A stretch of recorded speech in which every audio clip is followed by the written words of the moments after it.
Ini sudah masanya, Pak, ini masanya. Yang dikabarkan oleh Rasulullah sallallahu alaihi wasallam, qala Rasulullah sallallahu alaihi wasallam, sayati 'alan nas sanawatun khada'atun.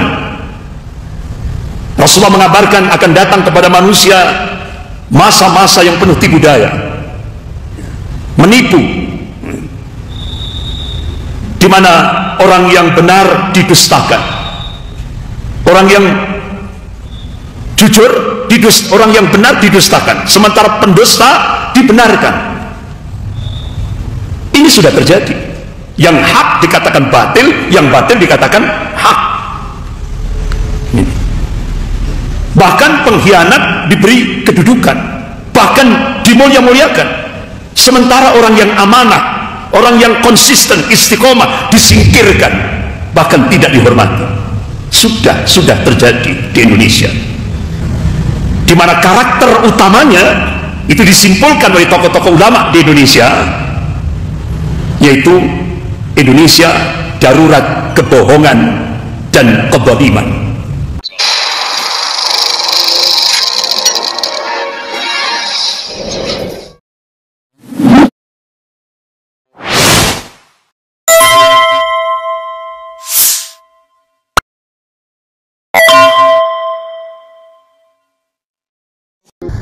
من يهد الله فلا مضل له ومن يضلل فلا هادي له أشهد أن لا إله إلا الله وحده لا شريك له وأشهد أن محمدا عبده ورسوله يا أيها الذين آمنوا اتقوا الله حق تقاته ولا تموتن إلا وأنتم مسلمون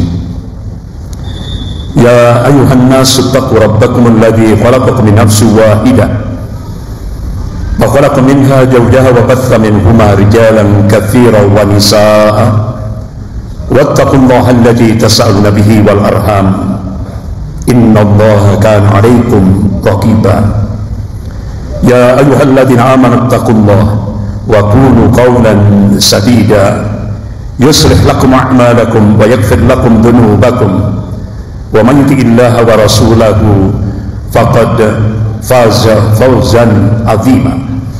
أما بعد فإن أصدق الحديث كتاب الله وخير الهدي هدي محمد صلى الله عليه وسلم وشر الأمور محدثاتها وكل محدثة بدعة وكل بدعة ضلالة وكل ضلالة في النار. Ma'asyiral muslimin rahimakumullah, kita melanjutkan bahasan kita tentang masalah ummah, problematika umat kontemporer atau kekinian. Pada Jumat yang lalu sudah kita bahas secara rinci sampai berakhir kemarin makar Allah sedang berjalan. Malam hari ini kita mencoba untuk menuntaskan pembahasan kelanjutan dari materi kita Jumat yang lalu. Jadi makar Allah sedang berjalan, sebagaimana kita diingatkan oleh Allah Subhanahu wa taala, wa makar Allah wallahu khairul makirin. Mereka membuat makar, tapi Allah akan membalas makar mereka, dan Allah itu sebaik-baik pembuat makar. Jadi kita diyakinkan oleh Allah Subhanahu wa taala, hamba-hambanya yang amanu wa taqwa, diyakinkan oleh Allah makar Allah itu lebih dahsyat. Ma'asyiral muslimin rahimakumullah, sebagaimana yang seringkali sudah saya sampaikan, kita sekarang ini hidup di fase periodisasi sejarah yang keempat, yaitu mulkan jabriyah. Dari periodisasi sejarah yang keempat yang dikabarkan oleh Rasulullah SAW benar-benar sudah menjadi sebuah fakta dalam hidup dan kehidupan kita, lebih khusus di Indonesia ini. Jadi mulkan jabriyah itu artinya era penguasa diktator, penguasa yang memaksakan kehendak bagi rakyatnya, penguasa yang menyengsarakan rakyatnya. Ini eranya. Dan ini dikabarkan oleh Rasulullah SAW di periodisasi sejarah yang keempat ini. Skopnya global, tidak hanya Indonesia, skopnya global, menyeluruh seluruh dunia, dipenuhi dengan penguasa diktator. Dan pada fase keempat di mana kita hidup sekarang ini, Allah mengabarkan tentang sunnah tadawul, pergantian kepemimpinan dunia dari golongan mukmin kepada golongan kafir. Ini dalilnya mana? Allah ingatkan dalam surah Al-Imran ayat 140. A'udzubillahi minasyaitonir rajim. Wa tilkal ayyam nudawwiluha bainan nas wa liya'lamallahu alladziina aamanu wa yattakhidha minkum syuhada wallahu la yuhibbud dhalimin. Wa tilkal ayyam nudawwiluha bainan nas, dan masa kejayaan dan kehancuran, masa kemenangan dan kekalahan Allah pergilirkan di tengah-tengah manusia, supaya dari situ bisa diambil ibrah, pelajaran. Waliya'lamallahu alladziina amanu, dan Allah ingin menunjukkan bukti kebenaran ini pada hamba-hambanya yang amanu, yang beriman kepada Allah, yang muwahhid, yang mentauhidkan Allah. Allah ingin tunjukkan bukti kebenaran ini. Hikmahnya apa? Allah ingin membedakan mana yang mukmin dan mana yang kafir. Wa yattakhidha minkum syuhada. Dan di periodisasi sejarah yang keempat ini Allah memberikan kabar apa yang diinginkan oleh Allah. Allah ingin menjadikan sebagian mukmin gugur sebagai syuhada, mati syahid. Ini yang diinginkan oleh Allah pada periodisasi sejarah yang keempat di mana kita hidup sekarang ini.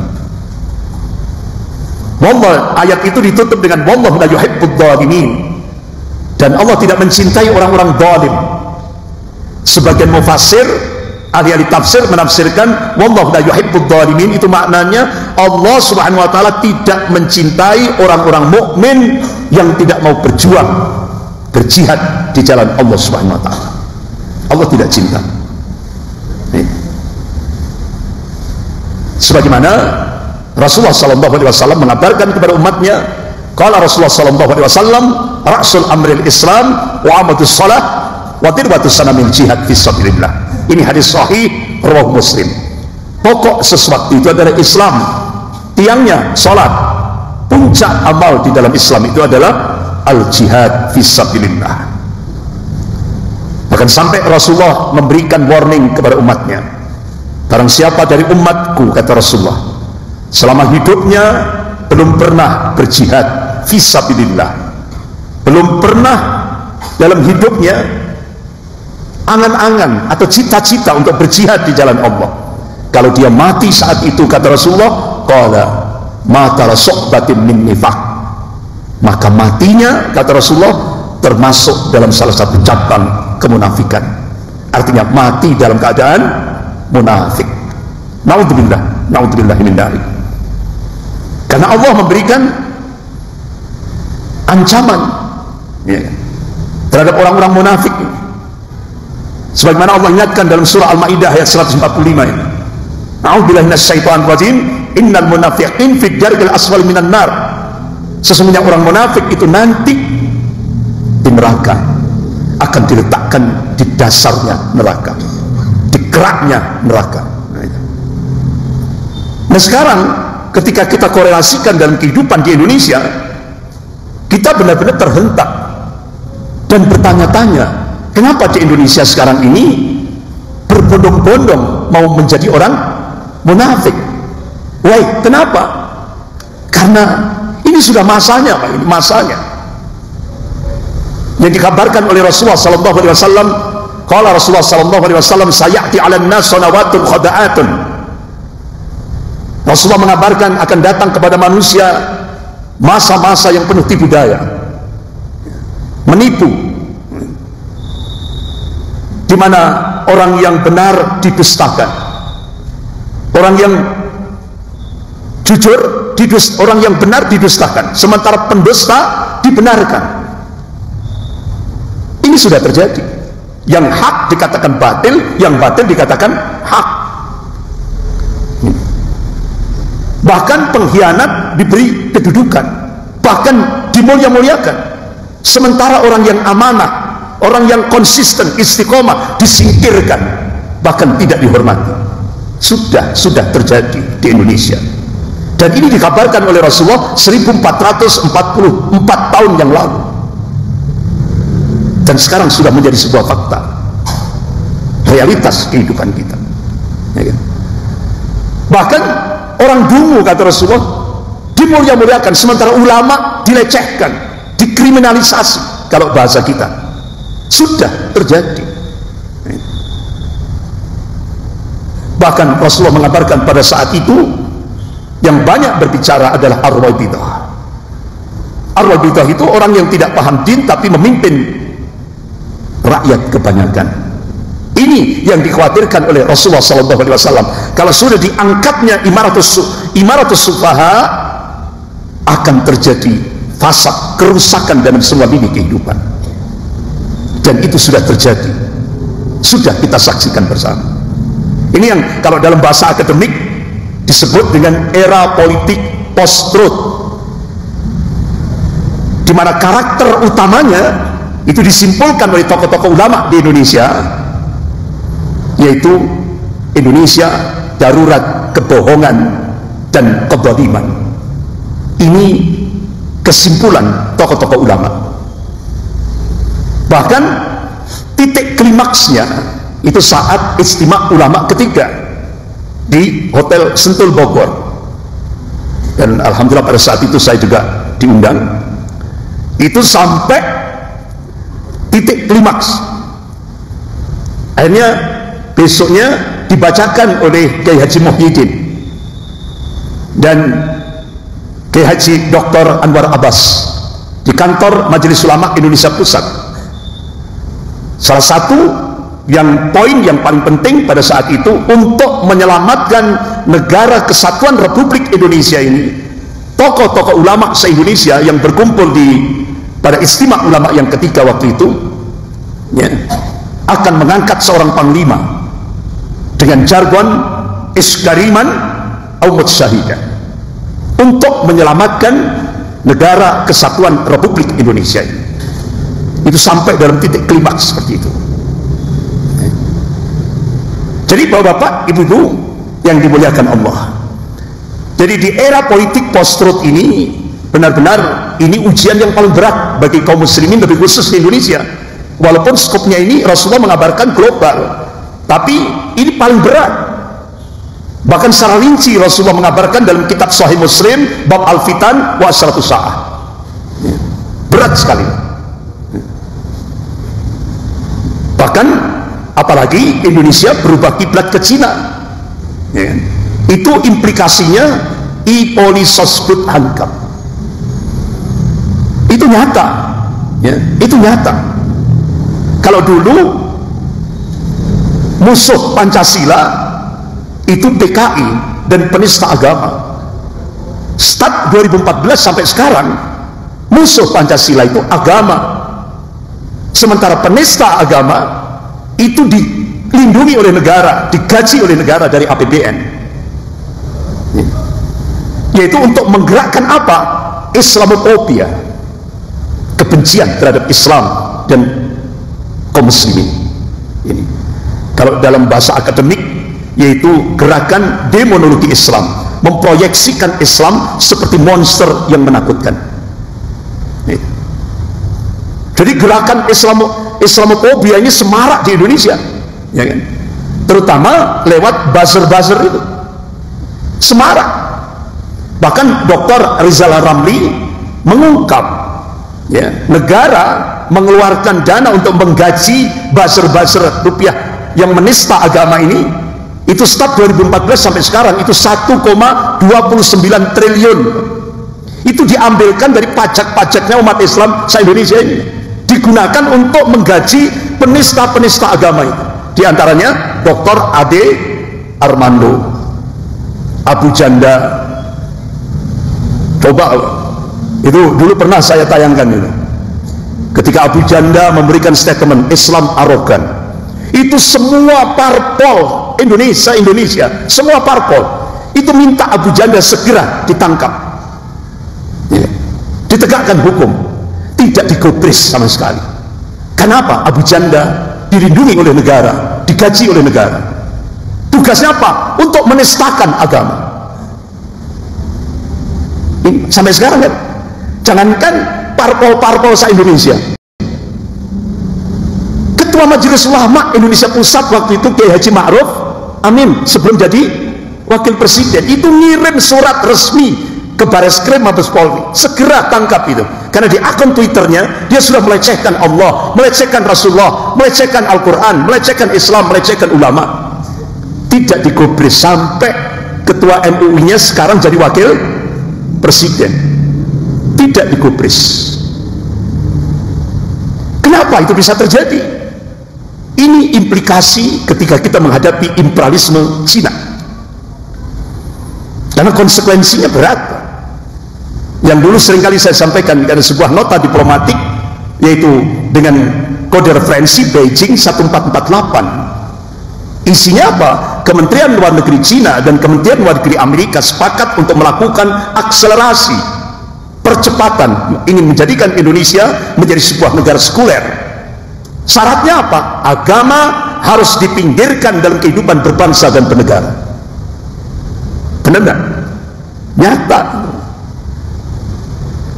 Bahkan sampai Profesor Yudian Wahyudi diangkat untuk menjadi Ketua Dewan Pembinaan Ideologi Pancasila. Selesai dilantik, beliau memberikan statement, agama musuh terbesar Pancasila.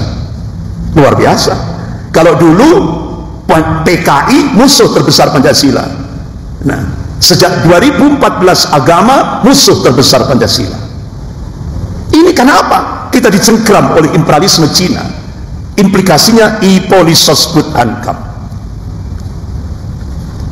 Akhirnya wa makar wa makarallah wallahu khairul makirin. Mereka membuat makar, tapi Allah membalas makar mereka, dan Allah sebaik-baik pembuat makar.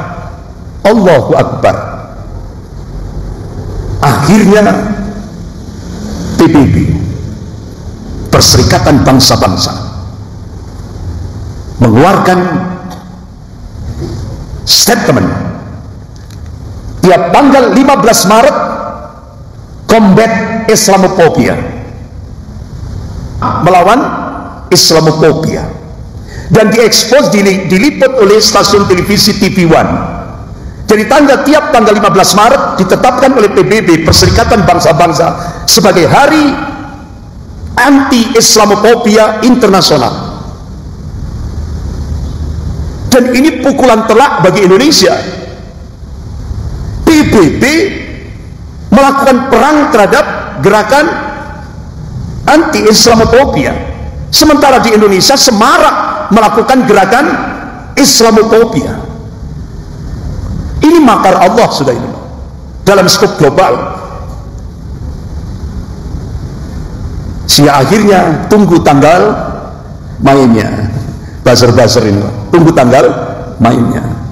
Tapi Allah sudah tunjukkan kekuasaannya. Contoh Dr. Ade Armando, bonyok kan? Ya, kan? Allah punya makar, Allah punya cara sendiri untuk menghancurkan, menghinakan orang-orang munafik seperti ini. Ya.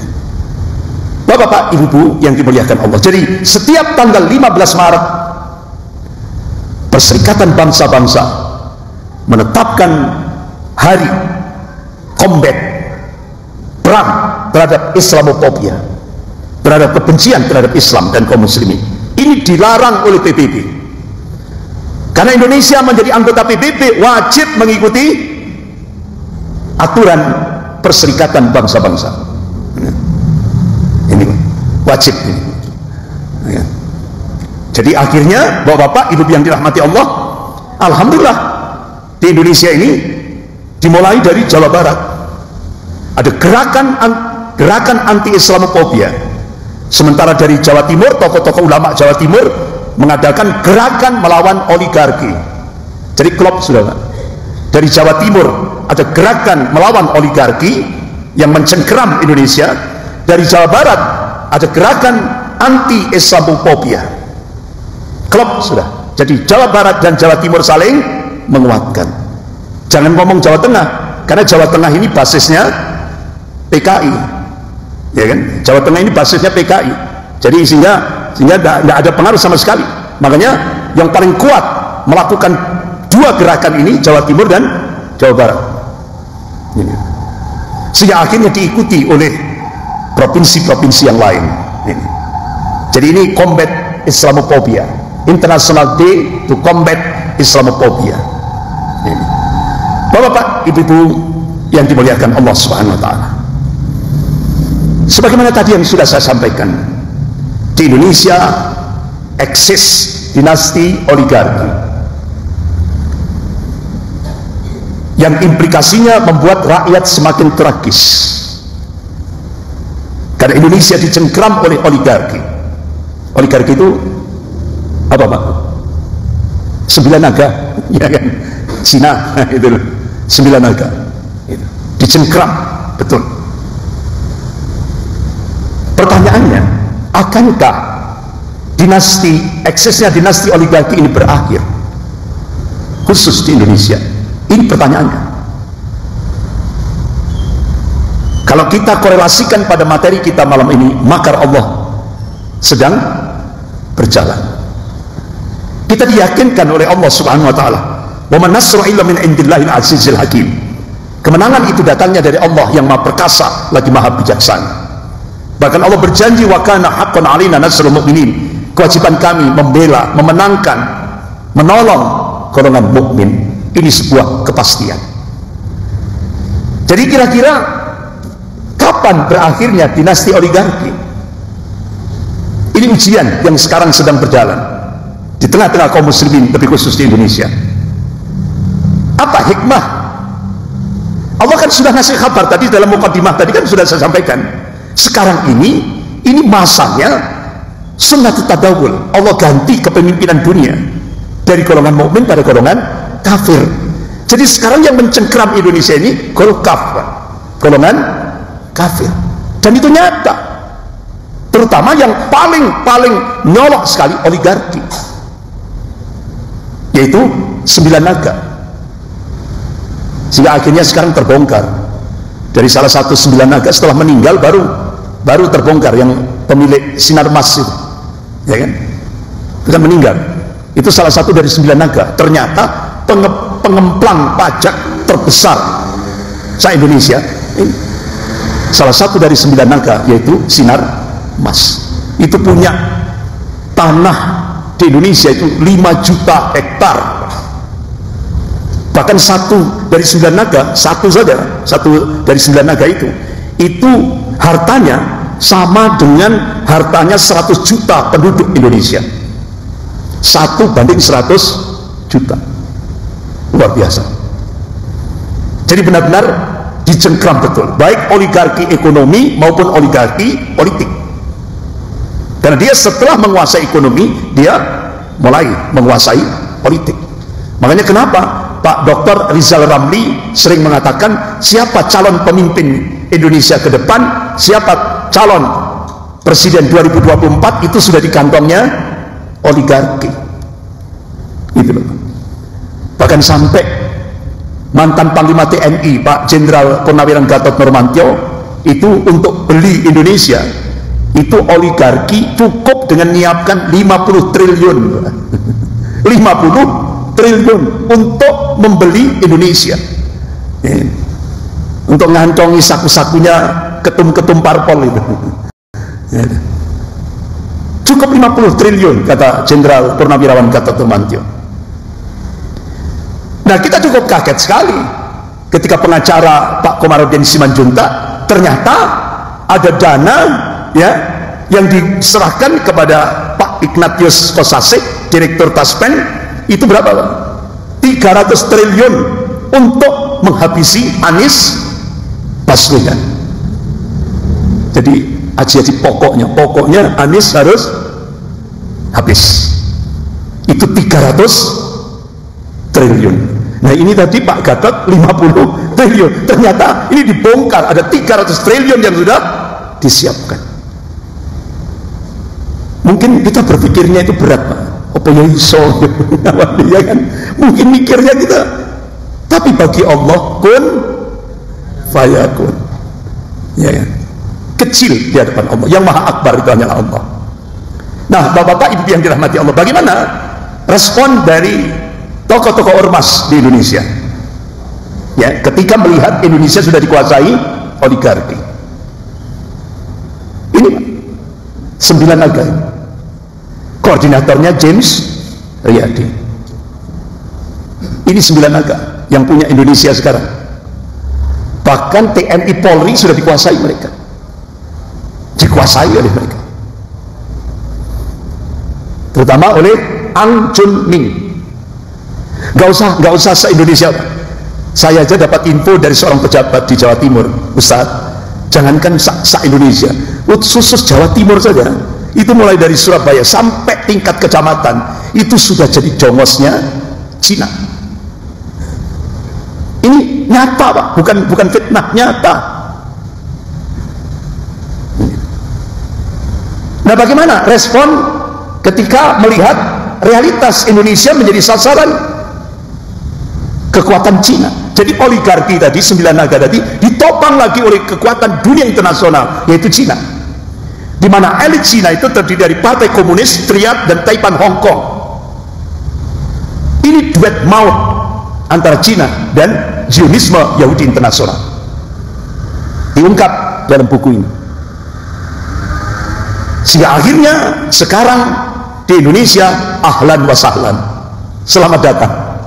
Sekularisme, komunisme, ateisme, siahisme. Ini. Nah, sekarang bagaimana respon tokoh-tokoh ormas di Indonesia? Contoh, pimpinan pusat Muhammadiyah, Profesor Haidar Nasir, sampai memberikan statement, sekuat apapun jihad konstitusi yang dilakukan oleh Muhammadiyah, hasilnya akan hambar ketika berhadapan dengan oligarki kekuasaan atau oligarki politik, dan politik yang kering dari kesadaran cita-cita luhur bangsa. Kenapa? Politik kita diarahkan pada politik liberalisme. Nilai-nilai agama dilepaskan. Ini selevel Profesor Haidar Nasir. Sampai saya selama ini melihat beliau itu pidatonya santun, tulisan-tulisannya sopan, santun. Baru kali ini beliau memberikan statement, ini sudah apa? Ugal-ugalan, kata beliau. Ini sudah bebal. Sampai salah satu juga pimpinan pusat Muhammadiyah, yaitu Bapak Dr. Muhammad Busro Muqaddas. Beliau memberikan statement, KPK diremuk, KPK dihancurkan. Sekarang ini. Ya. Sehingga akhirnya sumber daya alam minerba digeruk oleh investor Cina. Dana pendidikan yang sebenarnya itu untuk rakyat Indonesia, tidak. Dana pendidikan diserahkan untuk Taipan Cina. Apa yang tersisa pada rezim tentang kebajikan, kata beliau? Momentum pandemi pun dirampok. Coba, Pak, benar kan? Menteri Sosial yang kebetulan bendahara PDIP, Pak Juliari, Juliari itu, saat-saat pandemik, saat-saat rakyat susah, itu dana bantuan sosial untuk rakyat digarong, dirampok. Itu Pak Novel Baswedan, Komisi KPK senior, itu mengungkap 100 triliun, Pak. Luar biasa itu. Itu padahal komitmen sudah komitmen di DPR. Siapa yang melakukan, pejabat yang melakukan korupsi di era pandemik, hukumannya mati. Tapi begitu yang melakukan korupsi hampir 100 triliun itu bendahara PDIP yang kebetulan Menteri Sosial, Pak Juliari itu ya, itu akhirnya Ibu Mega memberikan statement, jangan dihukum mati karena kader-kader PDIP akan habis kalau dihukum mati. Sehingga akhirnya komitmen yang sudah jadi komitmen bersama dihapus dengan alasan Menteri Sosial Pak Juliari ini yang tadi yang dulu sudah pernah saya tayangkan itu sakit sudah Pak, dengan caci maki rakyat seluruh Indonesia. Jadi dengan alasan itu akhirnya tidak jadi dihukum mati, cukup dengan 12 tahun penjara dan denda 500 juta rupiah, yang dikorupsi 100 triliun. Setelah itu ya kan, belum lagi Harun Masiku yang sampai sekarang nggak ketemu itu, belum lagi yang tokoh PDIP Kalsel yang kebetulan jadi ketua bendahara PBNU Haji Maming itu dari PDIP juga. Nah, itu. Jadi benar-benar ini luar biasa, di tengah-tengah era pandemik benar-benar korupsi dahsyat di Indonesia. Kemudian kata beliau, saat-saat pandemik rancangan undang-undang Omnibus Law disahkan. Ini kan menjepit rakyat Indonesia, terutama buruh gitu. Ya. Dan undang-undang Omnibus Law itu salah satu contoh Pak. Kalau itu benar-benar disahkan, itu salah satu korban itu pesantren-pesantren yang ada di pelosok-pelosok desa. Karena di dalam undang-undang Omnibus Law itu kewajiban pesantren harus minta izin ke pusat Jakarta.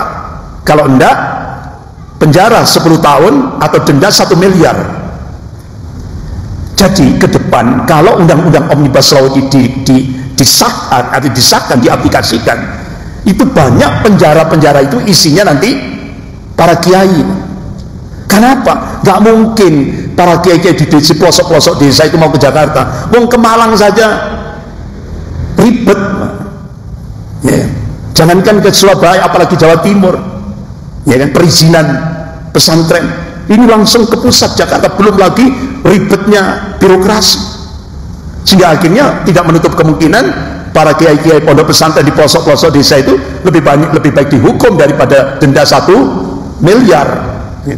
Jadi lebih kejam dari penjajah Belanda ini undang-undang Omnibus Law, terutama kepada buruh juga.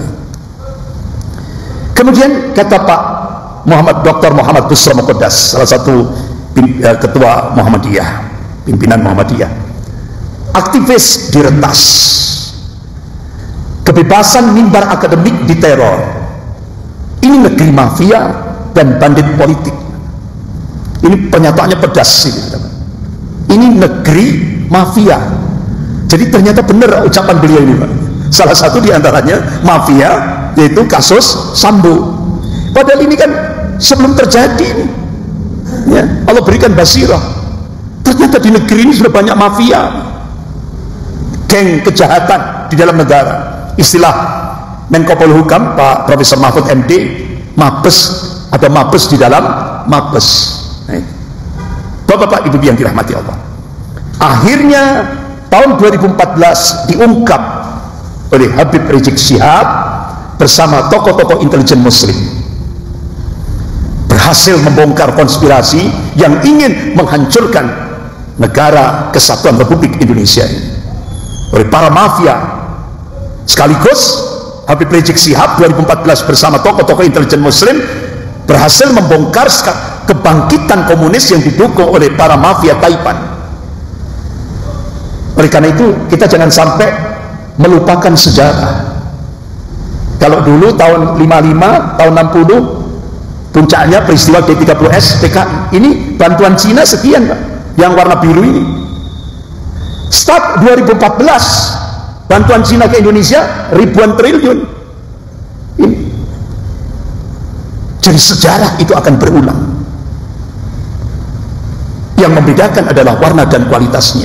Sehingga akhirnya Habib Rizik Syihab bersama-sama tokoh intelijen tingkat nasional, intelijen muslim tingkat nasional, berhasil membongkar ternyata pintu kedaulatan Republik Indonesia dijebol lewat proyek reklamasi dan proyek Mekarta. Ini. Jadi akhirnya terbongkar proyek Mekarta dan proyek reklamasi. Jadi kita baru tahu ternyata proyek reklamasi itu tidak hanya di Teluk Jakarta, itu ada 10 Pak.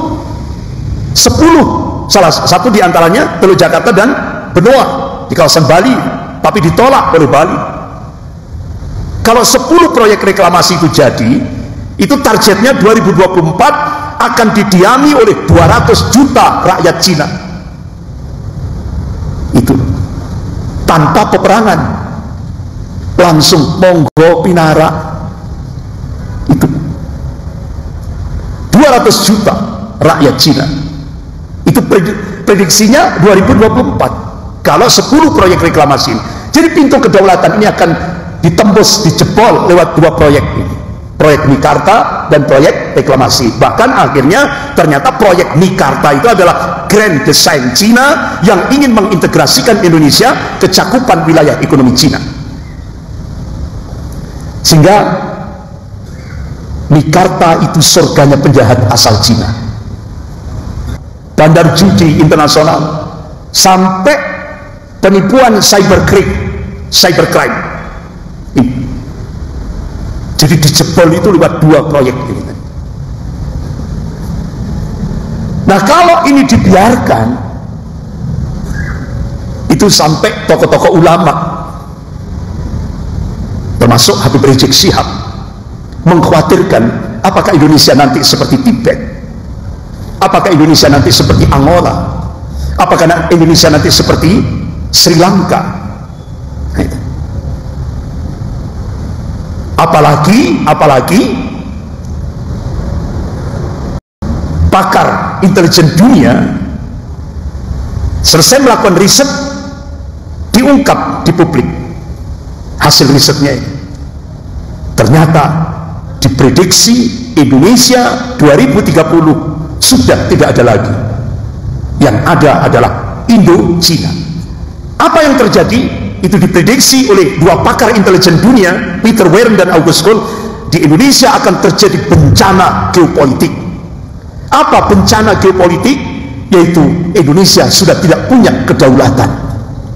Contoh prolognya ini, Pak. Pemula apa? Sudah diumumkan kalau nanti pembangunan proyek kereta api cepat Jakarta Bandung sudah jadi, yang meresmikan adalah Presiden Cina Xi Jinping.